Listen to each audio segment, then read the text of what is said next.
Hey sweet loves, welcome back to my channel. If you're new, I'm Leandra. I'm a singer, songwriter, vocal coach, and producer. And today I'm gonna be sharing my top tips for beating writer's block. I have been writing songs. I think I wrote my first song when I was like 14, something like that. And you know, that was a little while ago, but I have experienced writer's block a lot throughout my songwriting journey. I used to get really angry and frustrated with myself about it, but honestly, writer's block is just a part of the process. And if you can embrace it and kind of lean into that discomfort, I think that it's a really great way to benefit yourself in your creative process. Life has ebbs and flows. There have been times in my songwriting journey where I feel really fired up and I'm just inspired. Like, the inspiration is just flowing, the serotonin is there, everything just boom, boom, boom, boom, boom. The words are coming easily, the melodies, the beats, everything is just aligned. And other times I can't think of an original thought, or at least that's what it feels like.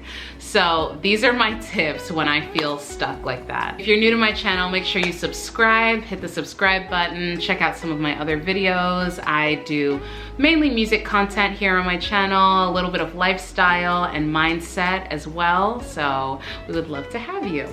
Okay. Tip number one, and this is so basic sounding, but honestly, listen to other genres of music. So if you do rock music, if you are more like on the pop, bedroom pop side of things, check out some classical music, listen to some jazz music, listen to music from back in the day, different eras, tempos, you know, rappers, different genres in general. Like, listening to different genres of music can really spark creativity and inspiration, and you never know what you could be inspired by. So try to step out of your comfort zone a little bit, get into some music that you would never listen to at all. So for me, that would be like country music. Tip number two is try writing from a different point of view, or POV. So imagine yourself as someone else and write from their perspective. That can be somebody that you know, that can be literally, like, you can get very creative with it. You can just see somebody on the street, kind of like judge them. This is kind of an odd tip, but okay. Pretend you see somebody on the street and you imagine what their life is like, right? And write from what you think their life is like from their perspective, even not knowing them at all. That's interesting, you know? There's a lot of places that you can go with that. You can write from the perspective of your favorite artist, try to get inside their head, somebody that you know their lyrics really well, you know their melodies really, really well, and try to be inspired by them and write a song as them. POV, try to write like you are someone else. Tip number three, and this is one of my favorite ones. This is something that I do all the time. Give yourself a time limit when you're writing a song. So give yourself 30 minutes, an hour. I think between like 30 minutes and an hour is a really, really good time to challenge yourself to write a song in that time. So you listen, 30 minutes, you don't have time to overthink, overanalyze. Once it's done, it's done. I love doing this, and I've actually written some of my favorite songs when I've done this type of challenge. Of course, like, you might have to go back in and like clean things up or make the lines make sense, but it's a really good way to get out of your head and just get the music on paper or recorded. Number four is similar, but you're gonna set a timer and write nonstop for 10 minutes straight. And I want it to be complete nonsense, doesn't need to make sense, doesn't need to be a story. Just keep writing, write. Get everything out, anything that you could think of. That, I love doing this, and like, honestly, you could find one little bar in there that could carry you into your brand new song. So try that tip out and let me know how it goes. Number five, read an unusual article or a book or a blog. Does anyone still read blogs? I don't know. But read something that is completely out of your normal day-to-day scope of things. I like doing this because it can kind of spark inspiration in a way that's unexpected. Start reading. Books, knowledge, yes, knowledge. Okay, I know I said number 3 was my favorite, but this is actually my favorite tip, and this is something that I do all the time. Voice memos, okay?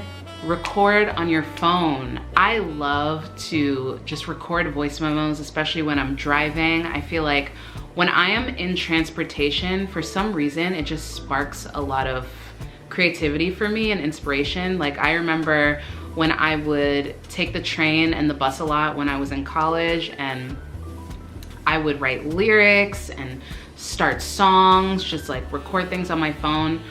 Voice memos are, this is like, it's a major key.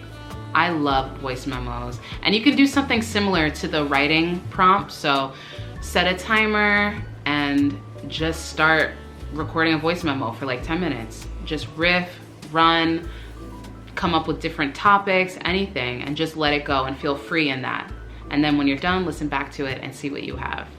I've gotten a few good songs like that. Voice memos. I feel like there are a lot of voice memos that I probably have on my phone that I should revisit too, because once you're done, it's kind of like a low pressure situation also. It's not like, okay, I'm sitting here at my computer, I have Logic open, I have everything, I'm ready, and I need to write a song right now. It's just like, it's more free. So try that out. Number 7, so revisit unfinished songs. I really like doing this, and it's kind of an underrated way of sparking inspiration. I feel like I have a tendency to start a song and be really into it, like all excited, creative, and whatever, something happens or the session ends, I have to stop, and then I will completely forget about that song and I'll just move on to the next one.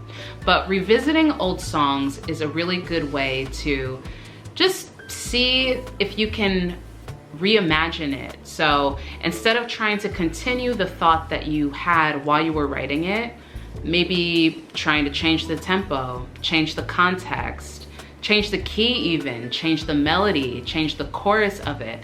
Try and reimagine it to breathe new life into that old thought. Wait, last one, bonus tip for songwriting blocks. Okay, mindset. Can we talk about it? Mindset. I created an affirmation card deck specifically for musicians. I'll have it linked down in the description, but reciting these affirmations before I sit down in the studio or just sit down to record, it's just been so profound for me, and it's helped me get out of my head and see myself in a positive light before I create. I will leave that link down in the description so you guys can check that out. And yeah, that's my bonus tip. Those are my 7 songwriting tips for beating writer's block. Let me know if you've tried any of these tips, which one was your favorite, which one are you like, okay, I'm definitely gonna try this one. And if you have any more tips that I didn't mention, I would love to know down in the comments, because yeah, I deal with songwriting block all the time, and it's honestly kind of frustrating, but once I accepted that it is a part of the process, and like, there are gonna be times where I'm writing a lot and I'm very creatively charged, and other times that I'm kind of like in a low point, but I'm still moving. I think, yeah, that's the game changer. Like, if you just understand that you're still moving, even if you're not writing the best song, but you still wrote something, you know, instead of just not doing anything at all. Again, if you enjoyed this video, make sure you subscribe to my channel, like this video for more music content from me, and I will see you in my next video. Bye.